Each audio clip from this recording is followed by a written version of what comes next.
इधर आग बैठ जाइए, आ जाता हूं। वित्तीय वर्ष 24-25 के आय व्यय का उपस्थापन श्री O.P. चौधरी।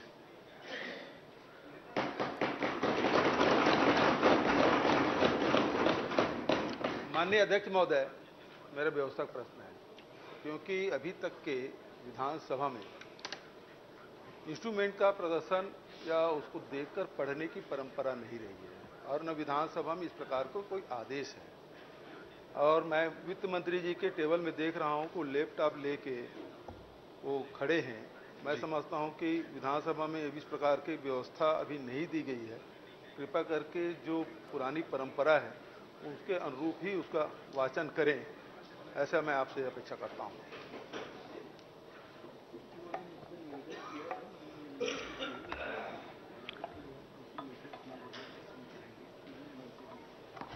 माननीय अध्यक्ष महोदय, के प्रदर्शन पर रोक है, उसको देखकर पढ़ने पर रोक नहीं है।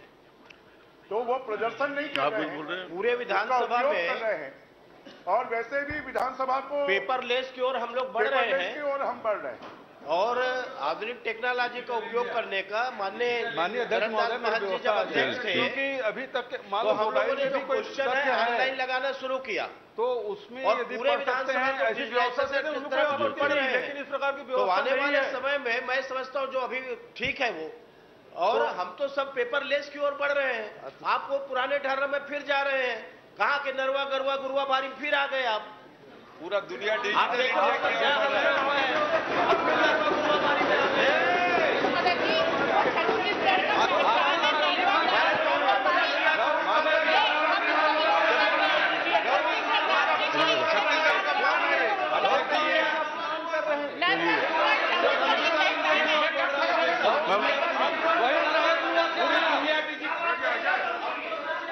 छत्तीसगढ़ की संस्कृति का अपमान कर रहे हो।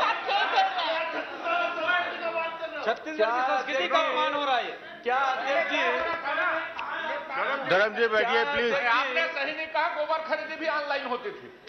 अब बैठिए ऑनलाइन को ऑफलाइन करने की आदत है अपनी। तो बैठिए।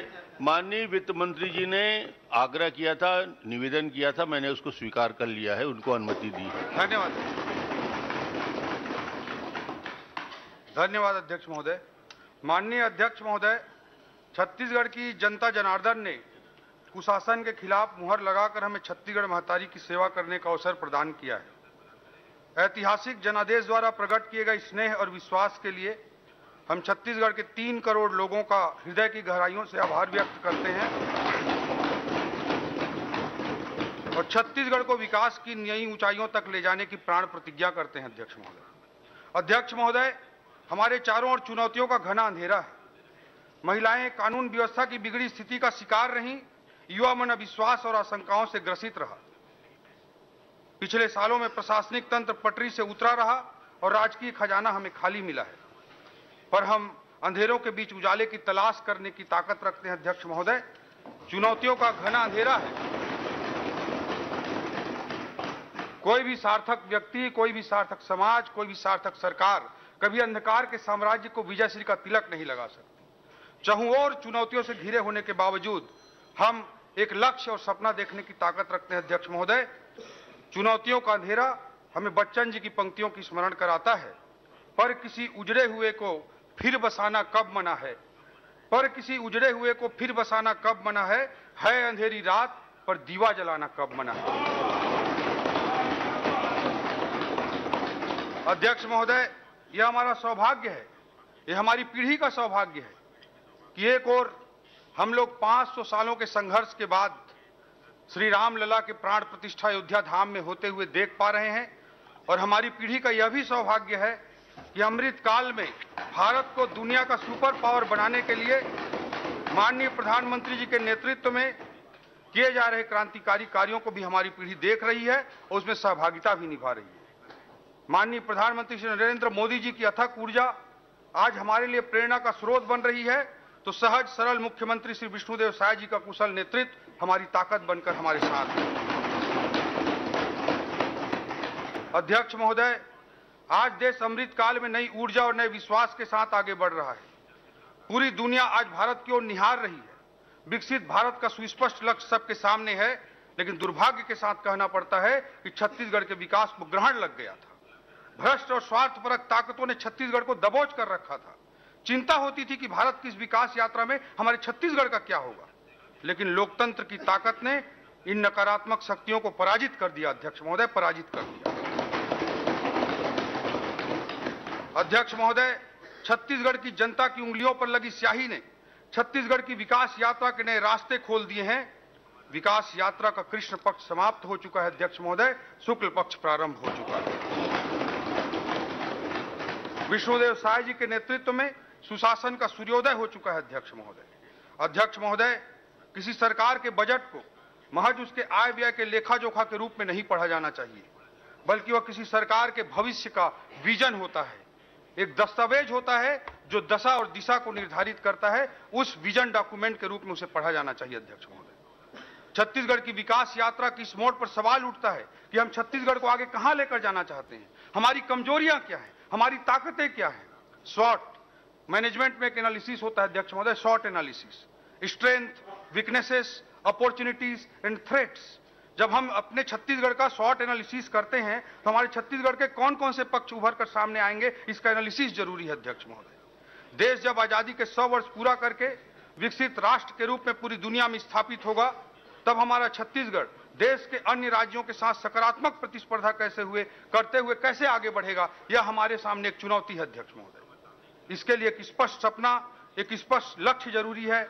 उस लक्ष्य तक पहुंचने की रणनीति जरूरी है, एक रोड मैप जरूरी है। अध्यक्ष महोदय, इसलिए हमने तय किया है कि छत्तीसगढ़ 2047 तक कैसे एक विकासशील राज्य से विकसित राज्य बनेगा, इसका दृष्टिपत्र, एक विजन डॉक्यूमेंट हम तैयार करेंगे और इस दृष्टिपत्र का नाम होगा अमृतकाल छत्तीसगढ़ विजन 2047। 1 नवंबर सन 2000 को 1 नवंबर के दिन भारत रत्न श्रद्धेय अटल बिहारी वाजपेयी जी ने इस राज्य को बनाया था, और इसी 1 नवंबर को इसी साल सन 2024 में यह विजन डॉक्यूमेंट जो अमृतकाल छत्तीसगढ़ विजन 2047 होगा, उसे हम इस राज्य की जनता को समर्पित करने का काम करेंगे। अध्यक्ष, हमने बनाया है और हम ही संवारेंगे। अध्यक्ष महोदय, ये छत्तीसगढ़ की जनता के प्रति हमारा कमिटमेंट है, हमारी सरकार की प्रतिबद्धता है। अध्यक्ष महोदय, कहा जाता है कि कोई भी सार्थक व्यक्ति के लिए कोई भी मंजिल आखिरी मंजिल नहीं होती है, हर मंजिल एक पड़ाव होता है अगले मंजिल तक आगे बढ़ने के लिए। इसी दर्शन के साथ मोदी जी कहते हैं कि हम बड़ा लक्ष्य बनाते हैं, उसे प्राप्त करते हैं और फिर उससे भी बड़ा लक्ष्य बनाते हैं। ये मोदी जी का विजन है। 2047 के दीर्घकालिक विजन तक पहुंचने से पहले हमें मध्यम अवधि के अर्थात मिड टर्म टारगेट भी बनाने होंगे। हम छत्तीसगढ़ के लिए तय कर रहे हैं कि 2047 तक हमारा छत्तीसगढ़ विकसित छत्तीसगढ़ होगा। उस लक्ष्य तक पहुंचने के लिए हमारा मिड टर्म टारगेट क्या होगा, वह भी हम निर्धारित करने का प्रयास कर रहे हैं। अध्यक्ष महोदय, जैसे मोदी जी ने देश की अर्थव्यवस्था के लिए मध्यावधि टारगेट के रूप में 5 ट्रिलियन और 10 ट्रिलियन डॉलर इकोनॉमी का लक्ष्य रखा है, उन्होंने अगले 5 सालों के लिए भारत को दुनिया की तीसरी बड़ी आर्थिक शक्ति बनाने का मध्यम अवधि टारगेट रखा है। अध्यक्ष महोदय, हम भी इसी तरह का एक मध्यावधि लक्ष्य निर्धारित करना चाहते हैं। आज हमारे छत्तीसगढ़ की जीएसडीपी लगभग 5 लाख करोड़ है। इसे आने वाले 5 सालों में 2028 तक 10 लाख करोड़ करना हमारा बहुत ही महत्वाकांक्षी लक्ष्य है। अध्यक्ष महोदय, पिछले 5 सालों की आप तुलना करेंगे तो यह लक्ष्य बहुत बड़ा दिखाई देगा, लेकिन फिर भी इस बड़े लक्ष्य को हम स्वीकार कर रहे हैं और इस चुनौती के लिए आदरणीय विष्णुदेव साय जी के नेतृत्व में हम आगे बढ़ेंगे। यह मध्यावधि लक्ष्य देश को दुनिया की तीसरी बड़ी अर्थव्यवस्था बनाने के मोदी जी के महायज्ञ में हमारा योगदान होगा। मोदी जी के सहकारी संघवाद, कोऑपरेटिव फेडरलिज्म के सिद्धांत पर चलते हुए हम केंद्र का सहयोग भी प्राप्त करेंगे और देश के विकास यात्रा में अपनी महती भूमिका भी निभाएंगे। छत्तीसगढ़ अब केंद्र से टकराव वाले पिछले 5 वर्षों के मॉडल के स्थान पर डबल इंजन की सरकार में संघ राज्य समन्वय से विकास का नया अध्याय लिखेगा। इस 5 सालों के अत्यंत महत्वाकांक्षी लक्ष्य, जो जीडीपी को केवल 5 सालों में दुगना करने का लक्ष्य जो हम निर्धारित कर रहे हैं, इस महत्वाकांक्षी लक्ष्य के तहत 10 लाख करोड़ की जीडीपी तक जो पहुंचना चाहते हैं, इसको प्राप्त करने के लिए हम आधारभूत रणनीतिक स्तंभ के रूप में फंडामेंटल स्ट्रेटेजिकल पिलर्स के रूप में 10 स्तंभों की पहचान किए हैं और उसको मैं सदन के समक्ष रखना चाहता हूं। हमारा पहला पिलर होगा फोकस ऑन इकोनॉमिक डेवलपमेंट। हमारे आर्थिक विकास का केंद्र बिंदु होगा ज्ञान। दूसरा हमारा पिलर होगा तकनीक आधारित रिफॉर्म और सुशासन से तीव्र आर्थिक विकास। तीसरा हमारा पिलर होगा तमाम चुनौतियों के बीच अधिकाधिक पूंजीगत व्यय सुनिश्चित करना, मैक्सिमम कैपेक्स। चौथा हमारा पिलर होगा प्राकृतिक संसाधनों का उचित इस्तेमाल। हमारा पांचवा पिलर होगा अर्थव्यवस्था के सेवा क्षेत्र की नई संभावनाओं पर जोर। हमारा छठवां पिलर होगा सरकार की सारी क्षमताओं के अतिरिक्त निजी निवेश भी सुनिश्चित करना। हमारा सातवां पिलर होगा फोकस ऑन बस्तर सरगुजा। हमारा आठवां पिलर होगा डीडीपी डिसेंट्रलाइज्ड डेवलपमेंट पॉकेट्स, विकेंद्रीकृत विकास पॉकेट्स। हमारा नौवां पिलर होगा छत्तीसगढ़ी संस्कृति का विकास, प्रमोटिंग छत्तीसगढ़ी कल्चर। हमारा 10वां पिलर होगा क्रियान्वयन का महत्व, importance of implementation. In 10 pillars को मैं थोड़ा व्याख्यायित करना चाहता हूं अध्यक्ष महोदय। हमारा जो पहला पिलर है फोकस अप और इकोनॉमिक डेवलपमेंट, हमारे आर्थिक विकास के केंद्र बिंदु जो होगा वो ज्ञान होगा। ज्ञान नॉलेज तो होगा ही, लेकिन इस ज्ञान का हमारा अर्थ है जी अर्थात गरीब, वाई अर्थात युवा, ए अर्थात अन्नदाता और एन अर्थात नारी। ज्ञान के माध्यम से गरीब, युवा, अन्नदाता और नारी को समर्पित हमारा आर्थिक विकास होगा। अध्यक्ष महोदय, भारी मन से मुझे कहना पड़ रहा है कि पिछले 5 वर्षों में हमारे छत्तीसगढ़ की पिछली सरकार ने इन चारों समूहों के साथ अन्याय किया है।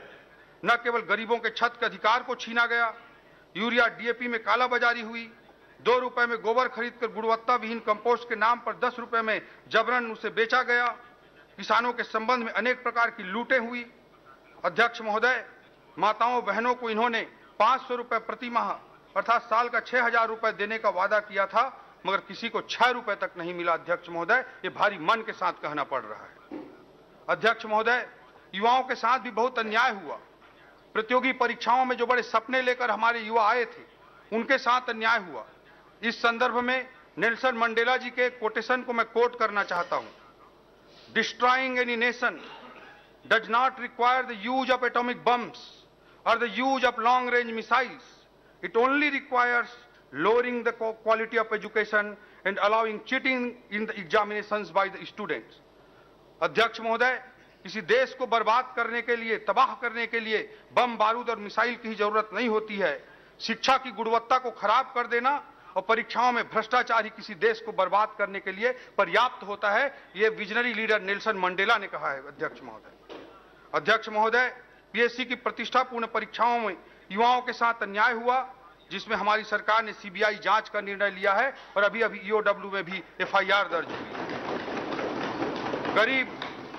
गरीब, किसान, युवा और महिला, 4 जो हमारे केंद्र बिंदु हैं, उन्हें केंद्र बिंदु में रखते हुए इन्हें ऊर्जा और सही दिशा और अवसर प्रदान करके हम प्रदेश की आर्थिक उन्नति में इनकी सहभागिता सुनिश्चित करेंगे। ये हमारी सरकार की प्रतिबद्धता है। अध्यक्ष महोदय, अध्यक्ष महोदय, दूसरा जो पिलर है वह है तकनीक आधारित रिफॉर्म और सुशासन से तीव्र आर्थिक विकास को सुनिश्चित करना।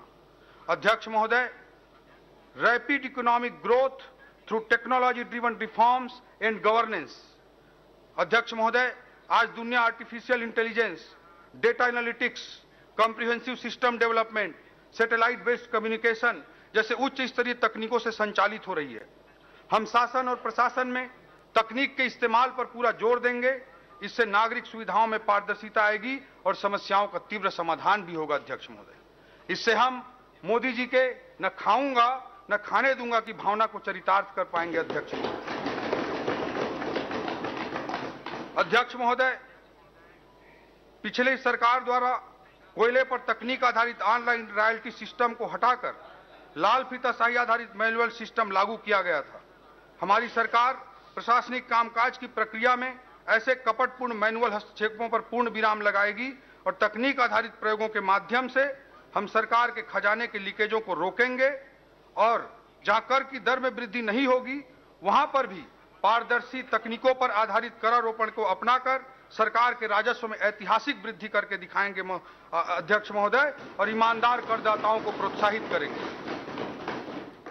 अध्यक्ष महोदय, हमने पूरी ईमानदारी के साथ प्रत्येक विभाग के साथ चर्चा करते हुए प्रयास किया कि कहां-कहां तकनीकों के इस्तेमाल को बढ़ावा दिया जा सकता है, कहां-कहां तकनीकों के इस्तेमाल से सरकार के लीकेजों को रोका जा सकता है, जनता को अधिकाधिक सुविधाएं दी जा सकती हैं। इसका हमने बहुत गहन अध्ययन किया और इस बजट में मुझे सदन को बताते हुए बड़ा हर्ष हो रहा है अध्यक्ष महोदय कि विभिन्न विभागों के टेक्नोलॉजिकल इंटरवेंशन के लिए ही कुल मिलाकर 266 करोड़ रुपए का आर्थिक प्रावधान किया गया है, जिससे सुशासन और पारदर्शिता को हम सुनिश्चित कर सकें। अध्यक्ष महोदय, तकनीकी पर आधारित ये रिफॉर्म और ये सुशासन, ये जो रिफॉर्म्स होंगे और ये गवर्नेंस होंगे, यही हमारे जीडीपी के केवल 5 साल में 2 गुना तक लक्ष्य जो हमारा है 5 लाख करोड़ के जीएसडीपी से 10 लाख करोड़ के जीएसडीपी तक पहुंचने का, उसका आधार होगा तकनीकी आधारित रिफॉर्म्स और गुड गवर्नेंस। उसी के माध्यम से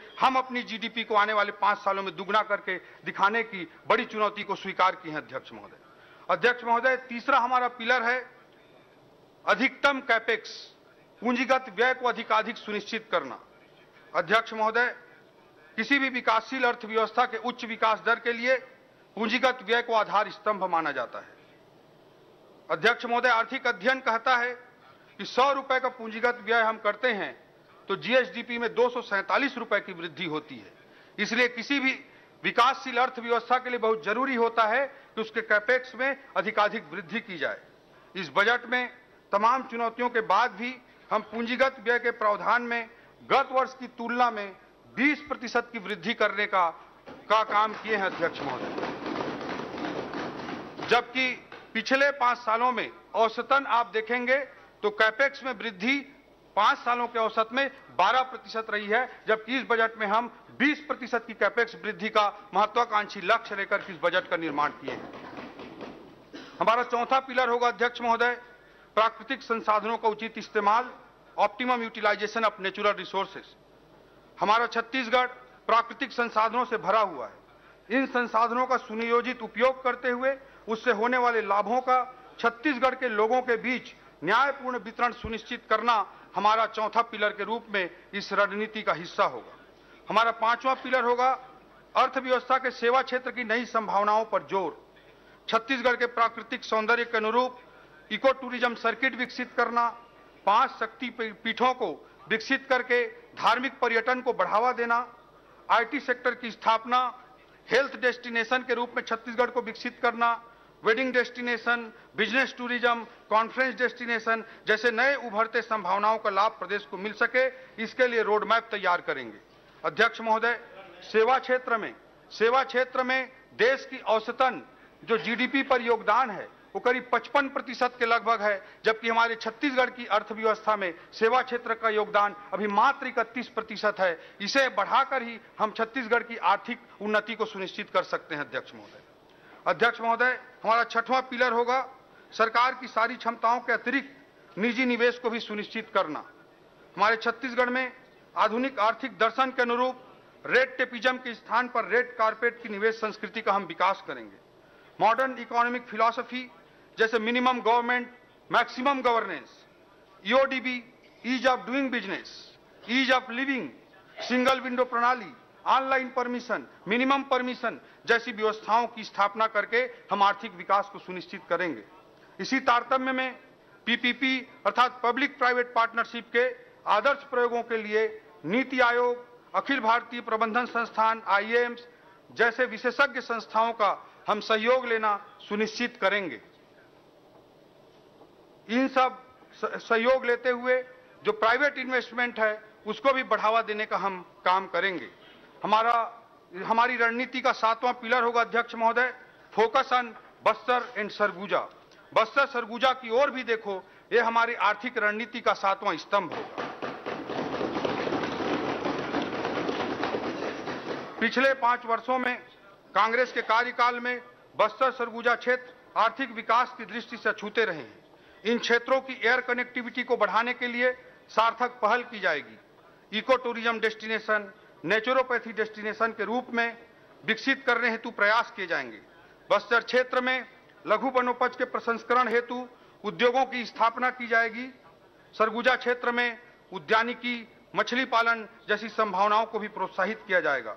इस प्रकार समन्वित प्रयास करते हुए इन क्षेत्रों की आर्थिक संभावनाओं को पूरी तरह से मूर्त रूप प्रदान किया जाएगा। यह हमारी रणनीति का 7वां स्तंभ होगा। अध्यक्ष महोदय, हमारी रणनीति का 8वां स्तंभ होगा DDP, decentralised development pockets.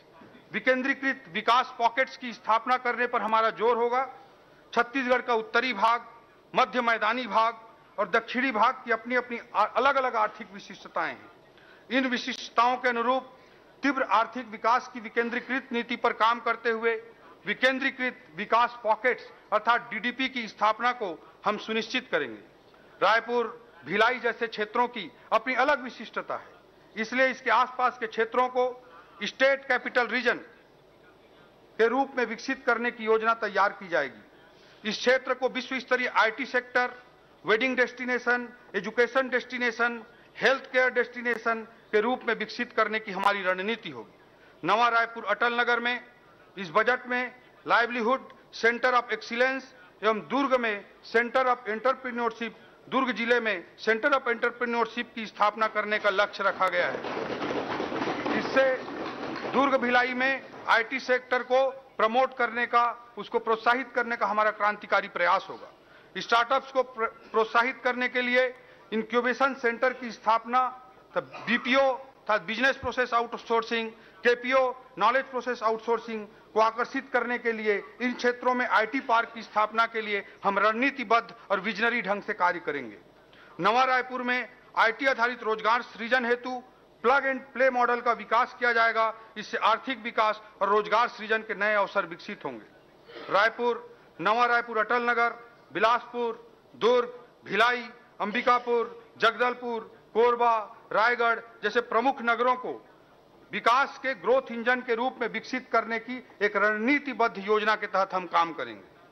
Korba, Janjgir, Raigarh, Urla, Siltara जैसे क्षेत्रों के अनुरूप औद्योगिकरण की नीति को आगे बढ़ाएंगे।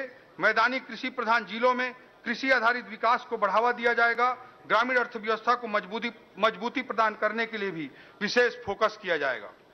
हमारे रणनीति का 9वां स्तंभ है अध्यक्ष महोदय, छत्तीसगढ़ी संस्कृति का विकास। हमार छत्तीसगढ़ राज्य हर 1956 ले सन 2000 तक शोषण के शिकार रहीस। ये 44 साल के बीच में लगभग 4 दशक तक कांग्रेस के एक छत्र राज रहीस, लेकिन कांग्रेस हर छत्तीसगढ़ नवा राज्य नहीं बनीस। छत्तीसगढ़ के नवा राज्य के रूप में कन्हू स्थापना करीस तो भाजपा के प्रधानमंत्री श्री अटल बिहारी वाजपेयी जी छत्तीसगढ़ी बोली ला राजभाषा बनाए के बूता ला भी अगर कोई करीस तो भाजपा के सरकार है करीस। और अवैया बेरामा छत्तीसगढ़ के बानी, भाखा, तीज, तिहार, परंपरा, संस्कृति, साहित्य सब ला आगू बढ़ाए के बूता पर हमार संकल्प है अध्यक्ष महोदय। हमार जो छत्तीसगढ़ के प्रति जो भावना है हमार सरकार के, बोला मुंगेली जिला के रहोइया केदार परिहार जी कविता के रूप में बड़ा अच्छा तरीका से व्यक्त करे। मर के देव लोग झन जाते हो, मर के देव लोग झन जाते हो, कन्हू जन्म झन पाते हो, छत्तीसगढ़ ला छांव करे बर मैं छानी बन जाते हूं।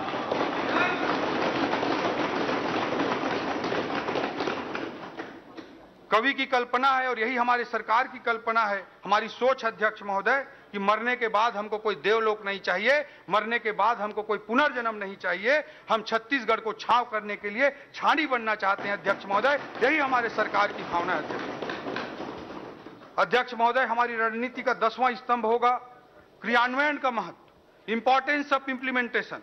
अध्यक्ष महोदय, हितोपदेश में एक श्लोक है, उद्यमेन ही सिद्ध्यंति कार्याणि न मनोरथ है, उद्यमेन ही सिद्ध्यंति कार्याणि न मनोरथ है, न ही सुप्तस्य सिंहस्य प्रविशन्ति मुखे मृगा। अध्यक्ष महोदय, शेर कितना भी बलशाली हो, उसके मुख पर मृगा आके खुद प्रवेश नहीं कर जाती है। उसे अगर मृग का शिकार करना है तो उद्यम करना पड़ता है, बिना उद्यम के कोई कार्य पूर्ण नहीं होता है। प्रतिबद्धता और समर्पण के साथ क्रियान्वयन हमारी रणनीति का महत्वपूर्ण हिस्सा है। पिछली सरकार ने गढ़बो नवा छत्तीसगढ़ का ख्याली पुलाव परोसा और नतीजा निकला अध्यक्ष महोदय बोरबो छत्तीसगढ़। इन्होंने कहा गढ़बो नवा छत्तीसगढ़ और नतीजा निकला बोरबो छत्तीसगढ़। हम गढ़बो से पहले करबो पर ध्यान केंद्रित करेंगे अध्यक्ष महोदय, यही हमारा संकल्प है। अध्यक्ष महोदय, मोदी जी ने बदलबो का नारा दिया था। वह हमारे लिए चुनावी और राजनीतिक स्लोगन मात्र नहीं था अध्यक्ष महोदय, यह उस समय के भ्रष्ट तंत्र को बदलने के लिए था। तो यह नारा आज भी हमारी सरकार आने के बाद भी उतना ही प्रासंगिक है, जो छत्तीसगढ़ की आर्थिक और सामाजिक व्यवस्था को बदलने के लिए है अध्यक्ष महोदय। ये बदलबो के नारा का अभिप्राय हमारे लिए बहुत दूर तक है। अब यह स्लोगन छत्तीसगढ़ के 3 करोड़ लोगों के उद्यम से विकासशील छत्तीसगढ़ को विकसित छत्तीसगढ़ में बदलने के लिए अध्यक्ष महोदय। ये बदलबो के नारा का, मोदी जी की इस नारे का बहुत गहरे माने हैं अध्यक्ष महोदय। अध्यक्ष महोदय, इन 10 आधार स्तंभों को फोकस में रखते हुए हम आर्थिक विकास की गति को बढ़ाने के लिए सतत कार्य करेंगे। इस प्रक्रिया में हमें अनेक विशेषज्ञ संस्थाओं के परामर्श की लगातार आवश्यकता होगी। देश और दुनिया में चल रहे बेस्ट प्रैक्टिसेस को हम एडॉप्ट करने के लिए, उनको अपनाने के लिए पहल करेंगे और इस पूरे नॉलेज प्रोसेसिंग की, ब्रेन स्टॉर्मिंग की प्रक्रिया को एक संस्थागत स्वरूप प्रदान करने के लिए हम छत्तीसगढ़ आर्थिक सलाहकार परिषद, छत्तीसगढ़ इकोनॉमिक एडवाइजरी काउंसिल का गठन करेंगे। ये विष्णुदेव साय जी ने, की सरकार ने निर्णय लिया। अध्यक्ष महोदय, सांस्कृतिक राष्ट्रवाद के प्रति हमारी प्रतिबद्धता बहुत स्पष्ट है। सांस्कृतिक राष्ट्रवाद हमारी रगों में है, हमारे रग रग में है। इसी सांस्कृतिक राष्ट्रवाद की भावना को व्यक्त करते हुए अटल बिहारी वाजपेयी जी ने कहा है, भारत कोई भूमि का टुकड़ा नहीं है, यह जीता जागता राष्ट्र पुरुष है। ये वंदन की धरती है, अभिनंदन की धरती है, ये तर्पण की भूमि है, ये अर्पण की भूमि है। इसकी नदी नदी हमारे लिए गंगा है और इसका कंकर कंकर हमारे लिए शंकर है। हम जिएंगे तो इस भारत के लिए और मरेंगे तो इस भारत के लिए। और मरने के बाद भी गंगा जल में बहती हुई हमारी अस्थियों को कोई कान लगाकर सुनेगा तो एक ही आवाज आएगी, भारत माता की जय। अध्यक्ष महोदय, ये हमारी सांस्कृतिक राष्ट्रवाद का समर्पण की लाइनें हैं। हमारे सांस्कृतिक राष्ट्रवाद के सबसे बड़े प्रतीक पुरुष मर्यादा पुरुषोत्तम श्री राम हैं। उनके द्वारा स्थापित राम राज्य की अवधारणा से बड़ा सुशासन का कोई दूसरा मॉडल दुनिया में नहीं मिलता अध्यक्ष महोदय। रामचरितमानस में गोस्वामी तुलसीदास जी ने राम राज को परिभाषित करते हुए कहा है, दैहिक दैविक भौतिक तापा राम राज काहू नहीं व्यापा। अध्यक्ष महोदय, शासन का एक ऐसा मॉडल जिसमें जनता के शारीरिक, मानसिक, भौतिक सभी प्रकार के कष्टों को दूर किया जा सके, यह राम राज्य की उदात्त कल्पना है। इसी प्रकार की परिकल्पना हमको दीनदयाल उपाध्याय जी के सिद्धांत में, मानव एकात्मवाद में भी दिखती है, जब वो कहते हैं शरीर, मन, बुद्धि, आत्मा और चित्ती, ये पांचों का एकीकृत विकास पर ध्यान केंद्रित करने की बात करते हैं। राम राज्य की अवधारणा को आदर्श मानकर हम लगातार कार्य करेंगे अध्यक्ष महोदय। और गुड गवर्नेंस, रिफॉर्म्स, सारे चीजों को इंप्लीमेंट करने के लिए पूर्ण समर्पण के साथ हमारी सरकार समर्पित होकर कार्य करेगी अध्यक्ष महोदय। अध्यक्ष महोदय, मैं प्रदेश की आर्थिक स्थिति के संबंध में कुछ विवरण प्रस्तुत करना चाहता हूं। वर्ष 2023-24 के इकोनॉमिक सर्वे के अनुसार स्थिर दर पर वर्ष 2023-24 के राज्य के जीएसडीपी में 6.56% की वृद्धि अनुमानित है, जब किसी अवधि में पूरे देश की औसत जीडीपी में 7.32% की वृद्धि हुई है। प्रचलित दर पर राज्य का सकल घरेलू उत्पाद जो 2022-23 में 4,64,000 था, 23-24 में बढ़कर 5,05,000 करोड़ अनुमानित है। इस प्रकार प्रचलित दर पर जीएसडीपी में पिछले वर्ष की तुलना में 8.9% की वृद्धि अनुमानित है। वर्ष 2023-24 का जीएसडीपी का जो ग्रोथ रेट है 6.56% का ग्रोथ रेट, ये राष्ट्रीय औसत 7.32% से भी कम है, जो अर्थव्यवस्था की धीमी गति को स्पष्ट रूप से बता रहा है अध्यक्ष महोदय। अध्यक्ष महोदय, वर्ष 2030 तक 10 लाख करोड़ के सकल घरेलू उत्पाद के लक्ष्य को हासिल करने के लिए हमें पूंजीगत निवेश में पर्याप्त वृद्धि करनी होगी। साथ ही कृषि के अलावा विनिर्माण और सेवा क्षेत्रों में पारदर्शिता के साथ युद्ध स्तर पर कार्य करने की आवश्यकता पड़ेगी, क्योंकि सेवा क्षेत्र में हमारा योगदान, हमारी जीडीपी में सेवा क्षेत्र का योगदान अभी भी 31% है, जबकि राष्ट्रीय औसत लगभग 55% के बराबर है। इसे बढ़ाने की हमको आवश्यकता है। छत्तीसगढ़ के लिए मोदी की गारंटी के इस बजट में प्रावधान किए गए अध्यक्ष महोदय, जिनका मैं जिक्र करना चाहता हूं। कैबिनेट की पहली बैठक में ही हमने प्रधानमंत्री आवास योजना के लंबित 18 लाख घरों का निर्माण पूरा करने का निर्णय लिया है। इसके लिए द्वितीय अनुपूरक बजट में 3800 करोड़ रुपए का प्रावधान किया गया था और 2024-25 में 8369 करोड़ रुपए का प्रावधान हम कर रहे हैं। अध्यक्ष महोदय, महतारी वंदन योजना की स्वीकृति भी हमारे कैबिनेट द्वारा, हमारी सरकार द्वारा दी जा चुकी है। 1 मार्च सन 2024 से योजना के तहत पात्र महिलाओं को 12,000 रुपए वार्षिक का भुगतान किया जाएगा। मोदी की गारंटी को हम पूरा कर रहे हैं। अध्यक्ष महोदय, 25 दिसंबर 2023 को सुशासन दिवस के अवसर पर 12 लाख से अधिक किसानों को 3,716 करोड़ रुपए के लंबित बोनस की राशि की भुगतान की जा चुकी है और किसानों के लिए कृषि उन्नति योजना अंतर्गत इस बजट में 10,000 करोड़ रुपए का प्रावधान किया गया है। मोदी की गारंटी के तहत इस बजट में हर घर निर्मल जल अभियान को पूरा करने के लिए जल जीवन मिशन में 4,500 करोड़ रुपए का प्रावधान किया गया है। इससे लोक स्वास्थ्य यांत्रिकी विभाग का बजट, पीएचई डिपार्टमेंट का बजट पिछले वर्ष की तुलना में 2 गुना बढ़ गया है। ग्रामीण विकास विभाग के बजट में भी बड़ी वृद्धि हुई है। तेंदुपत्ता संग्राहकों को प्रति मानक बोरा 5500 रुपए की दर से संग्रहण शुल्क भुगतान करने का भी निर्णय हमारी सरकार के द्वारा लिया जा चुका है। अध्यक्ष महोदय, हमने संकल्प लिया था कि भूमिहीन कृषि मजदूरों को 10,000 रुपए प्रति वर्ष की दर से उन्हें सहायता करेंगे। इसके लिए इस बजट में दीनदयाल उपाध्याय भूमिहीन कृषि मजदूर योजना प्रारंभ की जा रही है, जिसमें 500 करोड़ रुपए का प्रावधान किया गया है। पीएससी परीक्षा के घोटाले की जांच का कार्य सीबीआई को सौंपने का हमारी सरकार ने निर्णय लिया है और भविष्य में पूर्ण पारदर्शिता के साथ पीएससी परीक्षा का आयोजन सुनिश्चित किया जाएगा और आवश्यक रिफॉर्म पीएससी में सुनिश्चित किए जाएंगे। यह संकल्प हमारी सरकार ने लिया है। युवाओं के लिए छत्तीसगढ़ उद्यम क्रांति योजना वर्ष 2024-25 इसी वित्तीय वर्ष से चालू करने का प्रावधान किया गया है। इसी बजट में प्रावधान किया गया। अध्यक्ष महोदय, स्टेट कैपिटल रीजन के विकास की योजना तैयार करने के लिए इस बजट में 5 करोड़ रुपए का प्रावधान किया गया है। इन्वेस्ट इंडिया की तर्ज पर इन्वेस्ट छत्तीसगढ़ आयोजित करने के लिए भी इस बजट में प्रावधान किया गया है। अध्यक्ष महोदय, मोदी की गारंटी के तहत शक्तिपीठ परियोजना का डीपीआर एवं निर्माण कार्यों को आगे बढ़ाने के लिए 5 करोड़ रुपए का प्रावधान किया गया है।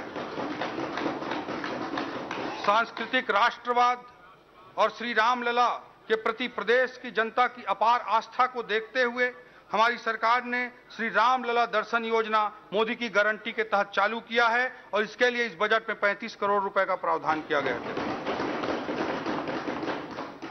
कृषि क्षेत्र के कुछ महत्वपूर्ण प्रावधानों का मैं जिक्र करना चाहूंगा। राज्य के ग्रामीण क्षेत्र में किसानों एवं भूमिहीन कृषि मजदूरों की स्थिति में सुधार के लिए कृषि एवं सहायक गतिविधियों के प्रोत्साहन हेतु समन्वित प्रयास किया जाएगा। कृषि विभाग के बजट में विगत वर्ष की तुलना में 33% की वृद्धि करते हुए कुल 13,438 करोड़ रुपए का प्रावधान किया गया है।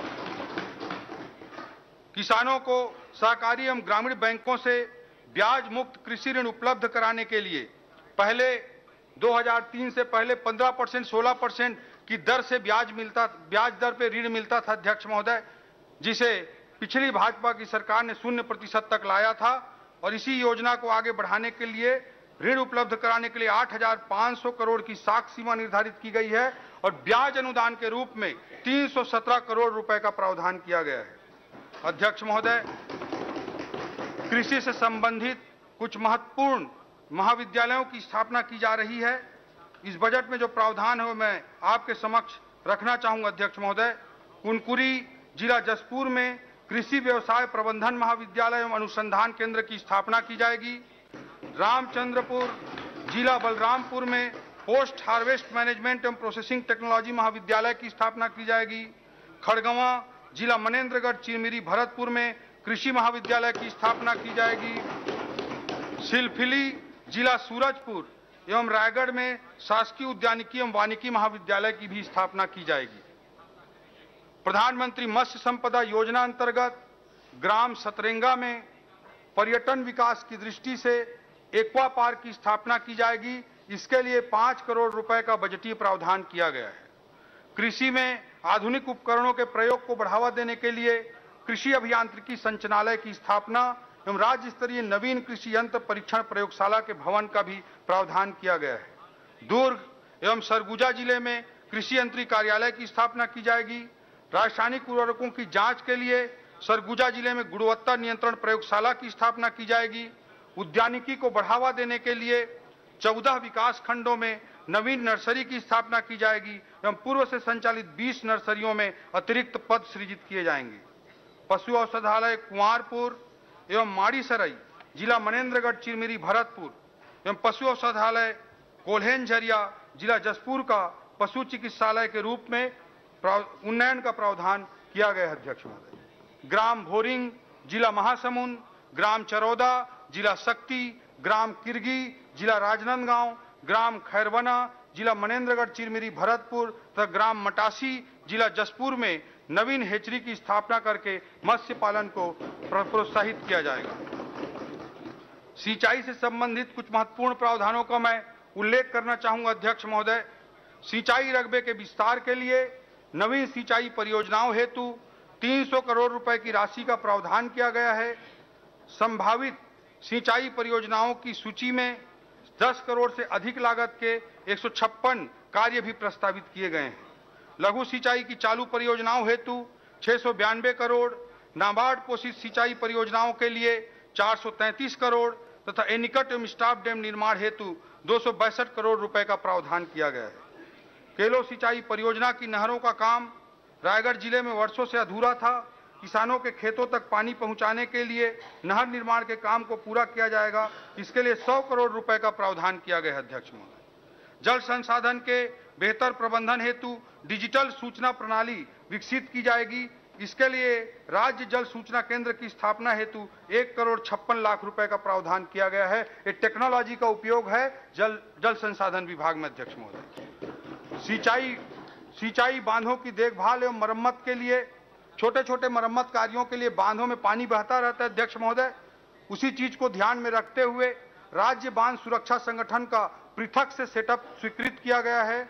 सिंचाई बांधों की सुरक्षा के लिए इस बजट में 72 करोड़ रुपए का प्रावधान किया गया है। इससे सिंचाई बांधों की क्षमता का अधिकतम उपयोग किया जाना संभव हो सकेगा।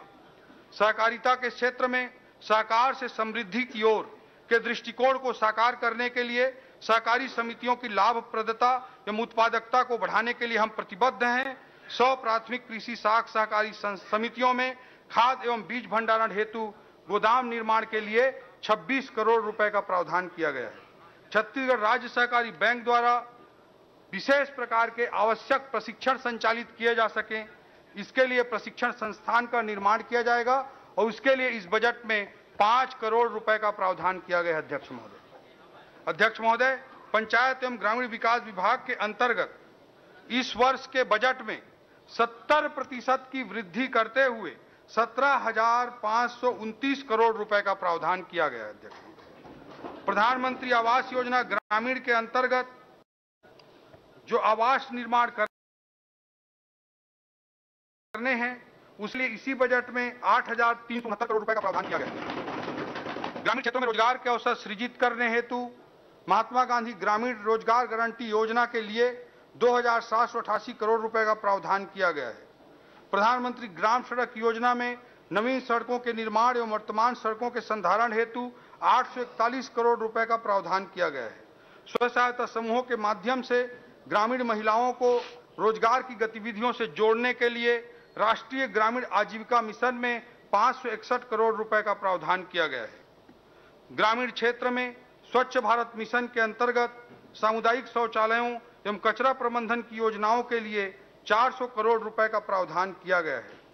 प्रधानमंत्री जनमन योजना अंतर्गत 19 जिलों में पीवीटीजी बसाहटों को मुख्य मार्ग से जोड़ने के लिए सड़क एवं पुल निर्माण हेतु 300 करोड़ रुपए का प्रावधान किया गया है। मुख्यमंत्री ग्राम सड़क योजना अंतर्गत 12 बृहद पुलों एवं सड़कों के लिए 94 करोड़ रुपए का प्रावधान किया गया है और मुख्यमंत्री ग्राम गौरव पथ योजना के लिए 50 करोड़ रुपए का प्रावधान किया गया है।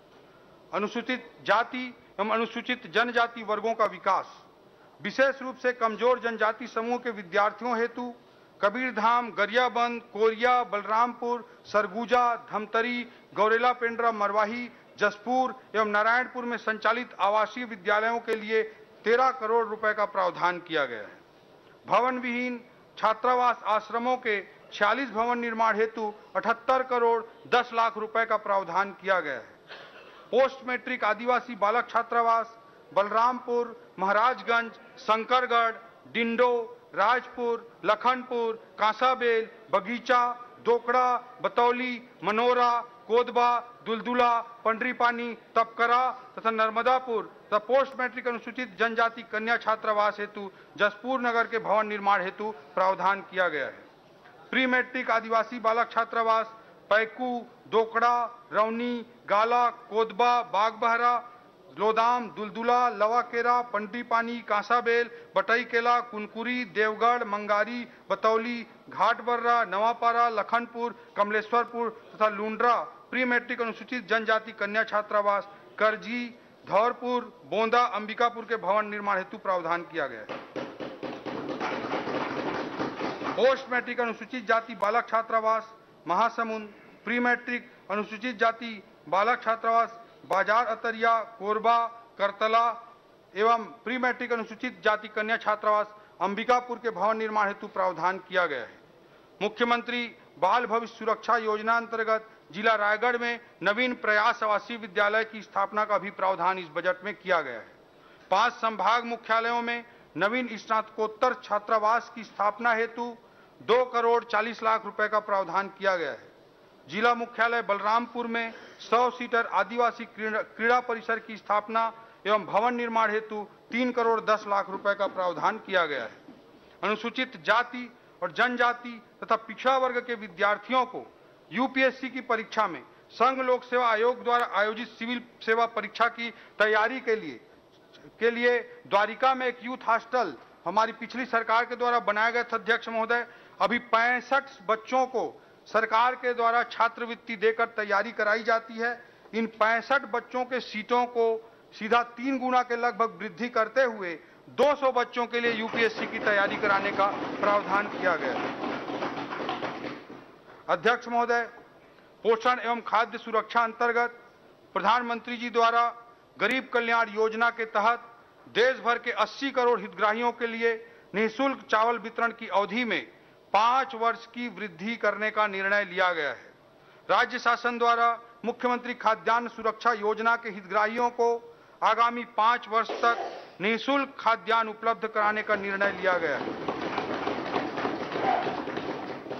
इस बजट में मुख्यमंत्री खाद्यान्न सहायता योजना अंतर्गत 3,400 करोड़ रुपए का प्रावधान किया गया है। अध्यक्ष महोदय, महिलाओं एवं बच्चों में कुपोषण से बचाव हेतु फोर्टिफाइड राइस के वितरण के लिए 209 करोड़ रुपए का प्रावधान किया गया है। शक्कर वितरण योजना अंतर्गत 150 करोड़, गुड़ वितरण हेतु 81 करोड़, अंत्योदय अन्न योजना अंतर्गत चना प्रदान करने हेतु 400 करोड़ एवं रियायती दर पर आयोडाइज्ड नमक वितरण हेतु 139 करोड़ रुपए का प्रावधान किया गया है। उपभोक्ता कल्याण अंशदान फंड योजना अंतर्गत 20 करोड़ रुपए का प्रावधान किया गया है। अध्यक्ष महोदय, पेयजल की व्यवस्था के संबंध में प्रदेशवासियों को पेयजल उपलब्ध कराने के लिए पीएचई विभाग के अंतर्गत गत वर्ष के बजट को लगभग 2 गुना बढ़ाते हुए 5,047 करोड़ रुपए का प्रावधान इस वर्ष किया गया था। इसमें हर घर नल योजना मोदी जी की जो है उसे पूरा करने के लिए 4500 करोड़ रुपए का प्रावधान इस बजट में किया गया है। अध्यक्ष महोदय, जल जीवन मिशन की मॉनिटरिंग के लिए डैशबोर्ड एवं राज्य पोर्टल का निर्माण किया जाएगा। यहाँ भी टेक्नोलॉजी का उपयोग करके हम व्यवस्था को दुरुस्त करने का प्रयास कर रहे हैं। अध्यक्ष महोदय, शिकायत निवारण एवं नए कनेक्शन हेतु ऑनलाइन आवेदन की व्यवस्था शुरू की जाएगी। जल की गुणवत्ता की ऑनलाइन मॉनिटरिंग सुनिश्चित की जाएगी। वाड्रफ नगर जल आवर्धन योजना हेतु 1,82,00,000 का प्रावधान किया गया है। ग्रामों में पेयजल प्रदाय हेतु 71 करोड़ एवं नलकूपों के अनुरक्षण हेतु 110 करोड़ रुपए का प्रावधान किया गया है। नगरीय जल प्रदाय योजनाओं के लिए 26 करोड़ रुपए का प्रावधान किया गया है। मातृशक्ति एवं नवनिहालों का विकास, महतारी वंदन योजना अंतर्गत सभी पात्र महिलाओं को 12,000 रुपए वार्षिक डीबीटी के माध्यम से भुगतान किया जाएगा। इससे महिलाओं के स्वास्थ्य, पोषण एवं आत्मनिर्भरता में वृद्धि होगी। सक्षम आंगनवाड़ी केंद्र एवं पूरक पोषण आहार हेतु 700 करोड़ रुपए का प्रावधान किया गया है। पूर्व से संचालित समान उद्देश्य वाली योजनाओं को समायोजित करते हुए तो बहुत सारी मल्टीप्लिसिटी थी स्कीम्स की अध्यक्ष महोदय, उसके कारण 10 नवीन अम्ब्रेला योजना प्रारंभ की जाएगी। इसके लिए 628 करोड़ रुपए का प्रावधान किया गया है। प्रधानमंत्री मातृ वंदन योजना के लिए 117 करोड़ रुपए का प्रावधान किया गया है। ग्राम पंचायतों में महिलाओं के विकास एवं सशक्तिकरण हेतु आयोजित होने वाले कार्यक्रमों के लिए महिला सदन बनाने की एक नवीन योजना हमारी सरकार द्वारा प्रारंभ की गई है। इसके लिए 50 करोड़ रुपए का इस बजट में प्रावधान किया गया है। खेल एवं युवा कल्याण, पारंपरिक खेलों को पुनर्जीवित करने के लिए छत्तीसगढ़ क्रीड़ा प्रोत्साहन योजना प्रारंभ की जाएगी। इस हेतु 20 करोड़ रुपए का बजटीय प्रावधान किया गया है।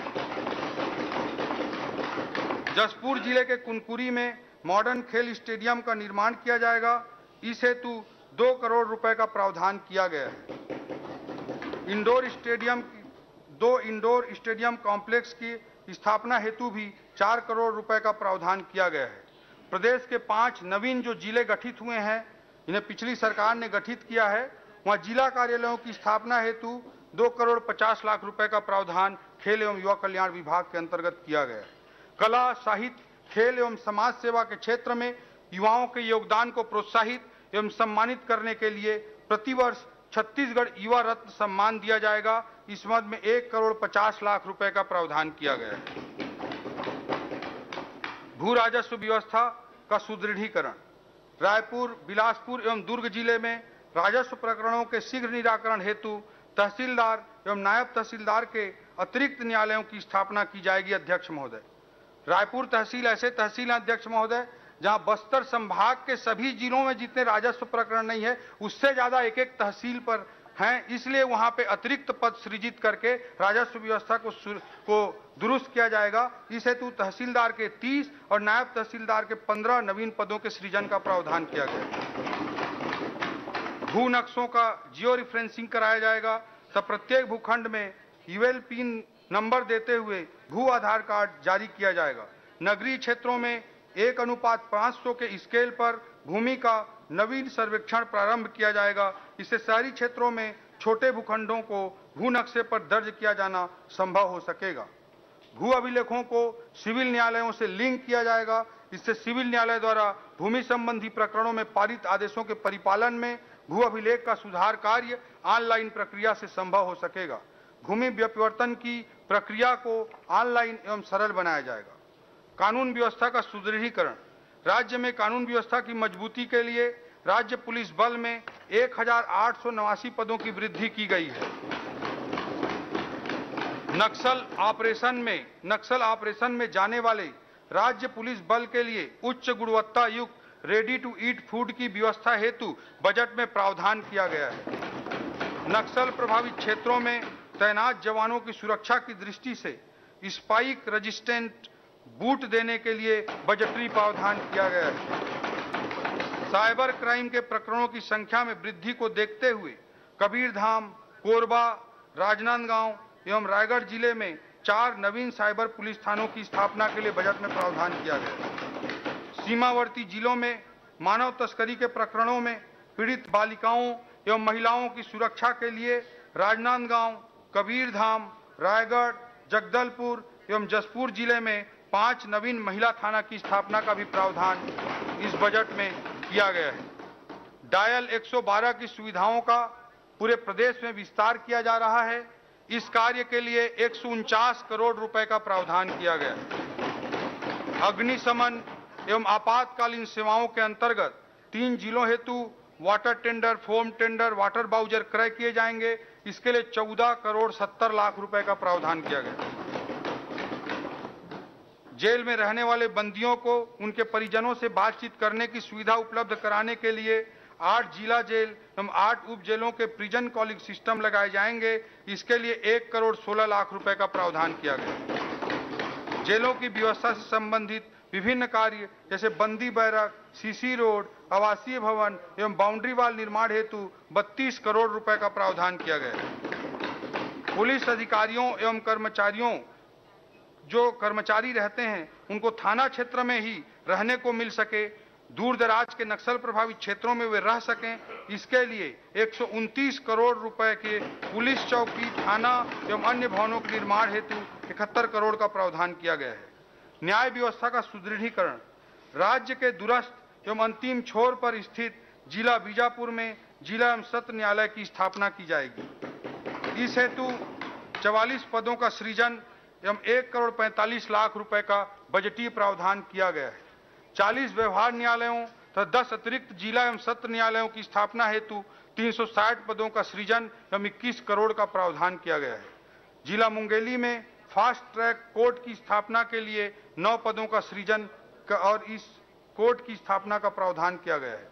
कटघोरा जिला कोरबा में परिवार न्यायालय की स्थापना के लिए 19 पदों का सृजन किया गया है। महासमुंद एवं जगदलपुर में परिवार न्यायालय भवन तथा 24 स्थानों पर व्यवहार न्यायालय, इस प्रकार कुल 26 न्यायालय भवनों का निर्माण किया जाएगा। इस हेतु 30 करोड़ रुपए का प्रावधान किया गया है।